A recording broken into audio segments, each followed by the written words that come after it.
नमस्ते। आज मेरे साथ एक बहुत ही important guest mister Rohit Tripathi Washington से। रोहित जी, मुझे जब मिलते हैं, मैंने इनसे अभी प्रोग्राम शुरू करने से पहले कहा कि लॉट ऑफ एनर्जी, और हरदम एक चीज अच्छी यह है कि जितना भी मुश्किल दौर हो, हंसते रहते हैं। और मैं आज उसकी बात नहीं करूंगा रोहित जी। हम लोग किसी दिन, जब आप मुझे गांधी के जन्मदिन 2 अक्टूबर को वहां ले गए थे, वो भी एक बात करने वाली जरूरी चीज है, लेकिन नॉट टुडे। मैं थोड़ा ट्रेड डील जो ये हो रहा है, सुप्रीम कोर्ट ने कुछ कहा, ट्रंप कुछ कह रहे हैं, रोज वो स्टेटमेंट दे रहे हैं। उनको मालूम नहीं ऐसी कौन सी दोस्ती, ऐसी कौन सी वो इंडिया से उनकी खुंदक हो गई है कि वो इंडिया को छोड़ते ही नहीं है। उनको सपने में भी शायद इंडिया आता है। And things are very fluid, everyone is apprehensive. अब मैं इस पे पहले आप क्या सब, मतलब अभी हाउ ये कैसे काम कर रहे हैं, क्योंकि ट्रम्प ने कहा हम मानेंगे नहीं इसको, हम तो कौन सा ऑर्डर है, क्या है, what is your view on this? So let me start by saying कि यहाँ पे जो political situation है, and when I say political situation, I don't mean electorally speaking. I mean in the context of जो governance. तीन branches of government हैं, the judiciary हो गई, आपका legislature हो गया और आपका executive हो गया। इन तीनों के बीच की जो समीकरण है, वो काफ़ी बिगड़ गया है पिछले 1 साल में। और इस इस बिगड़ने की शुरुआत हुई जब लेजिस्लेचर, जो यहाँ पे यूएस कांग्रेस कहलाती है, उन्होंने अपनी टेरिटरी एग्जीक्यूटिव को दे दी। सो जो इस वक्त प्रशासन है, ट्रंप एडमिनिस्ट्रेशन जो है, वो एक यूनिटरी एग्जीक्यूटिव थ्योरी में बिलीव करता है। जो यूनिटरी एग्जीक्यूटिव थ्योरी है, वो कहती है कि एक ऑल पावरफुल एग्जीक्यूटिव होना चाहिए। एंड अब यू कैन इमेजिन कि काफ़ी सारे कॉन्स्टिट्यूशनल स्कॉलर्स जो हैं इससे भिन्न मत रखते हैं कि भाई that is exactly the opposite of what the founders meant to do. उस हिसाब से आप अगर देखें कि ट्रंप प्रशासन के जितनी भी निर्देश आए, एग्जीक्यूटिव ऑर्डर्स, और जो भी उनका पॉलिसी ड्राफ्ट और इम्प्लीमेंट करने का तरीका है, वो एक कंसोलिडेशन ऑफ पावर का तरीका है टू दी एग्जीक्यूटिव। और आपके दर्शक शायद जानते हो कि जो यूएस कांग्रेस है वो 2 हाउसेस में बटा हुआ है, अपर हाउस, लोअर हाउस, और दोनों में बहुमत रिपब्लिकन पार्टी का है। तो एक तरह से जिसे कहते हैं एक ब्लैंक चेक मिला हुआ है प्रेसिडेंट को। और जो रिपब्लिकन लीडरशिप है दोनों लोअर हाउस में, हाउस ऑफ रिप्रेजेंटेटिव्स में और यूएस सेनेट में, दोनों ने ही अपने अधिकार एक तरह से ट्रंप प्रशासन को दे रखे हैं। तो ट्रंप प्रशासन को किसी भी प्रकार की चुनौती नहीं आ रही है लेजिस्लेचर से। और जो भी एग्जिस्टिंग स्टैट्यूट्स हैं, जो एग्जिस्टिंग लॉज थे, उनका जो भी इंटरप्रिटेशन प्रशासन करना चाहता था, उसको इम्प्लीमेंट करने में कांग्रेस ने किसी भी प्रकार की कोई बाधा नहीं डाली है। और उसी में से एक था ये लॉ जो ट्रंप प्रशासन ने यूज़ किया दुनिया भर में अलग अलग देशों पे टैरिफ लगाने के लिए। सो अगर आप आर्किटेक्चरली देखें कि गोल क्या था, गोल ये था कि जितनी भी डील मेकिंग हो रही है वो व्हाइट हाउस से जाए। आप सब जानते होंगे कि भारत का पीएमओ भी काफ़ी सशक्त है। तो मान के यस। चलिए कि जो भारत का पीएमओ है और जो यहाँ का व्हाइट हाउस है, वो बिल्कुल एक तरह से काम कर रहे हैं। सो एक केंद्रीकरण हो रहा है पॉलिसी का और पॉलिसी इम्प्लीमेंटेशन का। एंड इन लोगों ने क्या किया कि एक लॉ है IEEPA करके, जो कि इमरजेंसी पावर्स देता है प्रशासन को टैरिफ लगाने के लिए, बाहर का कर लगाने के लिए, आयात कर जिसे कहते हैं हिंदी में। और यूजुअली वो एक ब्लैंकेट ऑप्शन होता है कि आप अक्रॉस द बोर्ड यही कर सकते हैं। और उसमें जो सबसे बड़ी बात है, एक शब्द आता है उस लॉ में, उस and the word is regulate. The executive can regulate importation. So that basically means कि you can say yes or no to any country or any specific thing. Okay. जिसमें जो एक्सट्रापोलेशन किया, जो इंटरप्रिटेशन ट्रंप प्रशासन ने किया, जो कि सुप्रीम कोर्ट ने अंततः खारिज कर दिया, वो ये था कि उस रेगुलेशन में टैक्सेशन भी अलाउड है। See, the tariff is a tax, tariff का क्या मतलब होता है, आयात कर का क्या मतलब होता है कि अगर यहाँ पे कोई कंपनी कुछ चीज़ इंपोर्ट कर रही है, तो उसको उस इंपोर्ट कॉस्ट के ऊपर एक टैक्स यहाँ की सरकार को देना पड़ रहा है। और ये जो टैक्सेशन की जो राइट है, वो संविधान के अनुसार सिर्फ कांग्रेस के पास है। और सुप्रीम कोर्ट ने कहा कि इस लॉ में जो आप यूज़ कर रहे हैं, आईईईपीए जो 1977 में आया था, उसमें ये कहीं नहीं लिखा है कि आप एक कर लगा सकें, कि आप टैरिफ कर सकें। So basically, they said regulating does not include applying tariffs. And even if it did, that would be unconstitutional because constitutionally, the tax can only be, applied by or introduced by Congress. So going back to जो मैं original point आपको कह रहा था कि कांग्रेस ने ही अपने जो अधिकार हैं वो बिल्कुल उनकी अवहेलना की, उनको इग्नोर किया, एग्जीक्यूटिव को एक्स्ट्रा पावर दी और सुप्रीम कोर्ट ने कहा कि भाई आप ये नहीं कर सकते हैं। So this is what the problem was in a nutshell. It really came down to एक शब्द रेगुलेट, और उसका क्या इंटरप्रिटेशन होता है।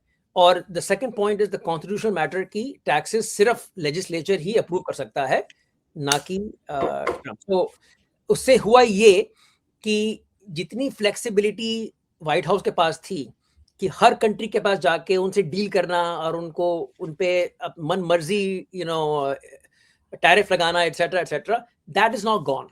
सो they have to now figure out कि और कौन से लॉज हैं जिनके थ्रू कुछ टैक्सेस लग सकते हैं। तो जिसे यहाँ पे अंग्रेजी में कहते हैं कि they had a very precise instrument, जिससे वो सर्जिकली काम कर सकते थे। Now they have what I call a blunt instrument, जिसमें हथौड़ा है, वो बारीकी से काम करने का नहीं है। और आप देखिए कि जो प्रशासन केंद्रीकरण में और कंट्रोल में विश्वास रखता हो, उसके लिए ये बहुत बड़ी हार है, क्योंकि अब वो नियंत्रण उनके हाथ से चला गया है। अब जो उन्होंने अभी कर लगाया है, जो इंपोर्ट टैक्स लगाया है किसी और क्लॉज के थ्रू, वो सिर्फ 150 दिन का है। उसके बाद जाके कांग्रेस को जस्टिफाई करना पड़ेगा कि ये क्यों है, कैसा है, country by country. It's I mean administratively, प्रशासनिक रूप से, as I say in English, it's a nightmare. बहुत बहुत कॉम्प्लिकेटेड चीज है। So I hope I communicated to you like. हाँ, यस। और रोहित जी, एक चीज और जरा समझा दीजिए। यहाँ पे भारत में बहुत हो हल्ला है और हम लोग बहुत खुश हो रहे हैं, मतलब हम लोग इन द सेंस मीडिया बहुत उसका हल्ला मचा रही है। पैक्स सिलिका में हमें बुला लिया गया, पैक्स सिलिका में हमें बुला लिया गया। Now my understanding of PACS silica is कि जो रेयर अर्थ मटेरियल्स या जो सेमीकंडक्टर्स का जो जो रॉ मटेरियल चाहिए, उसके अनइंटरप्टेड सप्लाई के लिए यूएस एक अपना ग्रुप बना रहा है अगेंस्ट चाइना।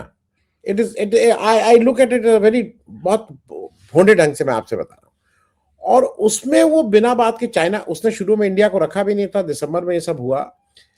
इंडिया को अगर वो रख रहा है तो उससे इंडिया को कुछ नहीं मिलेगा। US is getting their guarantee कि they will get uninterrupted supply of all this. Pax Silica, आप यूएस में बैठ के आपको क्या लग रहा है? It is something which America is getting out of it? I don't have an expertise into like what exactly they are trying to do. लेकिन मैं ये कहूँगा कि पैक्स सिलिका, ये सब चीजें जो सतही रूप से काफी अच्छी लगती हैं, they never implemented. So I mean, सबसे बड़ा एग्जांपल है क्वाड। मैंने पूछा था किसी से भी यहाँ पे जो करंट प्रशासन में है कि क्वाड का क्या हुआ, तो they were smiling, कुछ नहीं हुआ। I mean, so and given the condition of the current administration कि इस सुप्रीम कोर्ट वर्डिक्ट के बाद इतनी अनसर्टेनिटी आ गई है उनमें, और आप देखें, I mean broadly speaking, Anand ji, president Trump की जो पोलिंग है अक्रॉस द बोर्ड सारे इश्यूज पे काफी नेगेटिव है इस वक्त।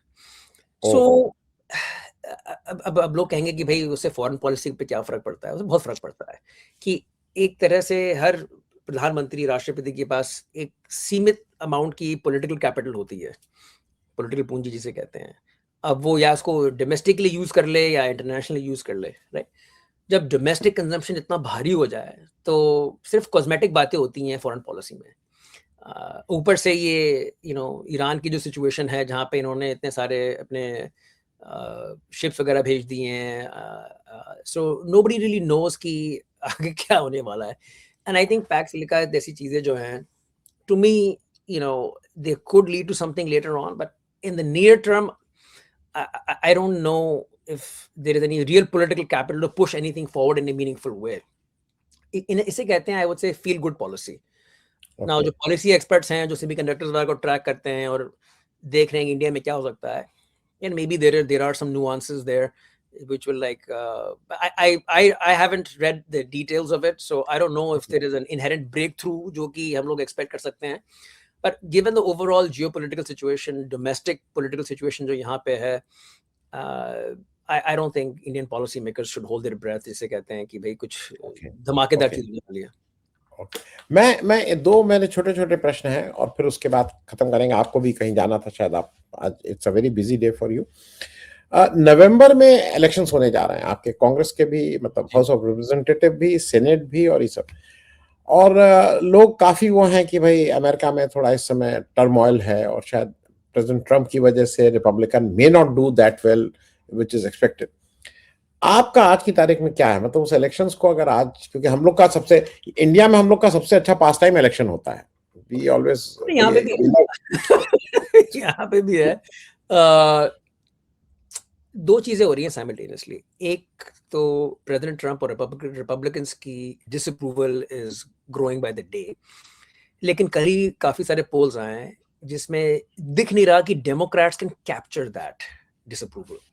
सो that is an open question, Anand ji.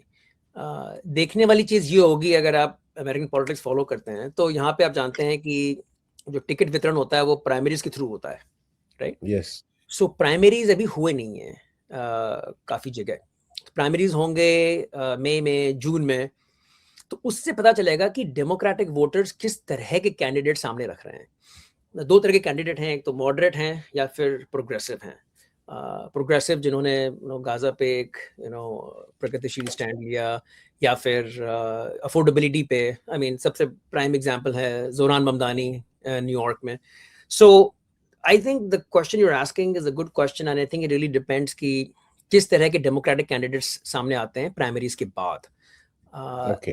Polling कह रही है कि the Democrats, current Democrats are not happy with the current leadership of the Democratic Party, and the current leadership of the Democratic Party is moderate. So early indications तो यही हैं कि the Democratic Party will move towards progressives. रो खन्ना एक यहाँ पे member of Congress हैं silicon valley से, Bernie Sanders के काफी करीब हैं. तो जो Bernie Sanders wing of the Democratic Party है, they seem to be in a strong position on economic issues and other things. So I would say कि if somebody is following US politics, then थोड़ा इंतजार करें और देखें कि primaries में किस तरह के कैंडिडेट डेमोक्रेटिक पार्टी से निकल कर आते हैं. But overall I think Republicans की हालत काफी खराब है. और by the way, traditionally, historically, president की party loses seats in the midterm. So there is, and by the way उनकी जो मेजॉरिटी वो 1-2 सीट की है, ऐसा कोई मेजर मेजॉरिटी नहीं है. हाँ. So there's a good shot that वो हाउस हार सकते हैं. Senate is a little more complicated, but house will flip, but still there are some open questions. जी. रोहित जी, एक आखिरी सवाल इसलिए क्योंकि वो हम सब लोगों का उसमें इंटरेस्ट है. इंडियन डायस्पोरा की मैं इसलिए बात कर लूं क्योंकि मेरे एक दो दोस्त हैं, उनके बच्चे जो हैं, मतलब यंगस्टर्स, वो बहुत अजीब से फंस गए हैं. उनको नई नौकरी नहीं मिल रही है क्योंकि वो दी टेक कंपनी सेज कि we are not very certain about it, 2 साल बाद क्या होगा, कैसे होगा. तो वो कुछ अजीब से उसमें फंस गए हैं. How you, purely from a Indian diaspora point, जो हमारे साथी वहां पे नौकरी कर रहे हैं, मे बी उनका इस समय क्या है? They are apprehensive, they are tentative. I think everybody's tentative. I think anybody diaspora के बाहर जो 45 से 55 साल के बीच के जो प्रोफेशनल्स हैं, Anand ji, they are under some serious stress. क्योंकि टेक कंपनीज ने कोविड के टाइम पे काफ़ी ओवर हायर किया, तो अब काफ़ी लोगों को उन्होंने ले ऑफ किया है. कुछ बहाने हैं कि AI बहुत काम कर रहा है, कुछ रीजंस हैं कि हमने ओवर हायर किया. जो भी है, there is widespread anxiety in the 45 to 55 professional class here. और एंड हो क्या रहा है कि उनको रीहायरिंग की अपॉर्चुनिटीज भी कम है. एंड ये वो स्टेज है जीवन का, आप जानते हैं आनंद जी, कि भाई बच्चों को कॉलेज भेजना है, माँ बाप लोग बूढ़े हो रहे हैं, उनको सपोर्ट करना है, घर का मॉर्गेज भी चल रहा है. So it's a very tough spot. That's why जो अफोर्डेबिलिटी वाला एजेंडा है, it is resonating, because affordability is not just about survival, right? अगर आप मध्य वर्ग में हैं तो आपकी अफोर्डेबिलिटी की परिभाषा थोड़ी अलग है। हाँ अगर आप न्यूनतम वर्ग में हैं, सबसे गरीब वर्ग में हैं, तो अफोर्डेबिलिटी आपके लिए सर्वाइवल बन जाता है। जी तो अफोर्डेबिलिटी जो एक इशू है, वो अक्रॉस द बोर्ड है, lower middle class, middle class and upper middle class, and all of these are getting squeezed. So yes to your point, I think जो anxiety diaspora के लोगों में है, मेरी एज ग्रुप में 45 to 55 is basically reflective of all the professionals in the 45 to 55 range. Keeping a job is very hard, and getting a job is even harder. So, and that's to your point जो आपने raise किया midterms के बारे में, that will be a big factor. कि big of factor की क्या होगा, और the Republican Party has refused to regulate AI in any way shape और फॉर्म। oh ये भी एक बहुत बड़ा मुद्दा है। कल ही रो खन्ना ने एक टाउन हॉल किया बर्नी सैंडर्स के साथ एआई पे। सो आई एम होपिंग कि इंडिया में भी एआई रेगुलेशन एक मुद्दा बने, कि people should not be blind to the fact that India का जो सॉफ्टवेयर सेक्टर है can be very badly damaged by AI. Can be kya, it will be. so yes so yes the yes hit on the GDP is going to be very real, and GDP से ज्यादा रोजगार पे बहुत बड़ा फर्क पड़ेगा। correct correct और जब अमीर आदमी का जॉब छूटता है तो गरीब आदमी का जॉब छूटता है, तो दो अलग चीजें होती हैं आनंद हाँ जी। हाँ नहीं आई एग्री। और रोहित जी मैं इसलिए इसको क्लोज करूं भाई, हम सब लोग जब उस एज आप वाली एज से गुजर रहे थे, वही 45 से 55, तो आपका सबसे ज्यादा फाइनेंशियल स्ट्रेस उसी समय रहता है, क्योंकि बच्चों का कॉलेज जाना होता है, कहीं शादी होनी होती है, फिर आपका वो मतलब you are the most stretch. फिर एक बार आप उसको क्रॉस कर गए फिर तो ठीक है, फिर तो आया नहीं आया वो चलता रहता है, कोई ऐसी दिक्कत नहीं। लेकिन that is one stage where it is very tentative. Thanks so much, Rohit ji, for joining. My Thanks pleasure. so much. Thank you. My pleasure.